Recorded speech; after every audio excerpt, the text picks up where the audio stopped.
కరుణాపురంలోని క్రీస్తు జ్యోతి మందిరంలో ఘనంగా నూతన సంవత్సర వేడుకలు జరిగాయి. ఈ సందర్భంగా మందిరం వ్యవస్థాపకులు డాక్టర్ రెవరెండ్ ఫాస్టర్ సంఘాల పాల్సన్ రాజు మాట్లాడుతూ క్రీస్తు జ్యోతి మందిరానికి హాజరైన క్రైస్తవ సోదరులకు సోదరీమణులకు నూతన సంవత్సర శుభాకాంక్షలు తెలియజేస్తున్నానన్నారు. యేసు ప్రభు దీవెనలు ఆశీర్వాదము ప్రతి ఒక్కరికి ఎల్లప్పుడూ ఉండాలని, ఆర్థికంగా అభివృద్ధి చెందాలన్నారు. అనంతరం doctor reverend pastor Gopu Jayaprakash ను వేలాదిగా తరలివచ్చిన క్రైస్తవ సోదరులకు సోదరీమణులకు ప్రత్యేక ప్రార్థనలు చేసి ఆశీర్వదించారు. ఈ కార్యక్రమంలో ఫాస్టర్ రవిపాల్, మీడియా ఇన్ఛార్జ్ సంఘాల ఇర్మియా, క్రీస్తు జ్యోతి మందిరం నిర్వాహకులు తదితరులు పాల్గొన్నారు.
ప్రేక్షకులందరికీ కూడా క్రీస్తు జ్యోతి ప్రార్థనా మందిరం తరఫున రెవరెండ్ డాక్టర్ సంఘాల పాల్సన్ రాజు గారి తరఫున, మరి రెవరెండ్ డాక్టర్ జయప్రకాష్ డైరెక్టర్ తరఫున, మరి మీడియా ప్రేక్షకులందరికీ కూడా నూతన సంవత్సర శుభాకాంక్షలు తెలియజేస్తూ ఉన్నాను.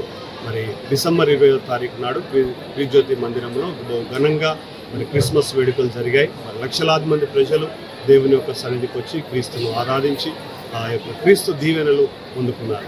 మరి జనవరి 1 అనేటువంటిది మరి యేసుక్రీస్తు ప్రభు దేవాలయంలో మరి దేవునికి సమర్పించబడినటువంటి దినం. మరి ఆ దినాన్ని పురస్కరించుకొని మరి జనవరి 1 అనేది కూడా న్యూ ఇయర్ బిగినింగ్ కాబట్టి మరి దేవుని యొక్క ఆశీర్వాదం ఈ యొక్క నూతన సంవత్సర మొదటి దినము నుండి మరి సంవత్సరం చివరి దినం వరకు కూడా ప్రజలందరూ సంతోషంతో, సమాధానంతో, ఆరోగ్యంతో ఉండాలన్నటువంటి ఉద్దేశంతోటి మరి మనందరం కూడా ప్రభు సన్నిధానంలో ఆ సంవత్సరానికి కావలసినటువంటి చక్కటి సందేశాన్ని వింటూ మరి దేవుని సన్నిధానంలో కావలసిన శక్తి బలము కొరకు ప్రార్థిస్తారు. ప్రత్యేకమైనటువంటి దీవెనలు మరి మందిరంలో ఇవ్వబడతాయి. మరి ఈరోజు అదే రీతిగా రెవరెండ్ డాక్టర్ సంఘాల పాల్సన్ రాజు గారు ఈ క్రీస్తు జ్యోతి మందిరంలో వచ్చినటువంటి లక్షలాది మంది ప్రజలకు మరి చక్కటి దేవుని దీవెనలను మరి అనుగ్రహించారు. యేసుక్రీస్తు ప్రభు కూడా వారిని దీవించాడు. మరి అదే రీతిగా ఇక్కడికి వచ్చినటువంటి బిడ్డలందరూ సంతోషంతో తిరిగి ఇంటికి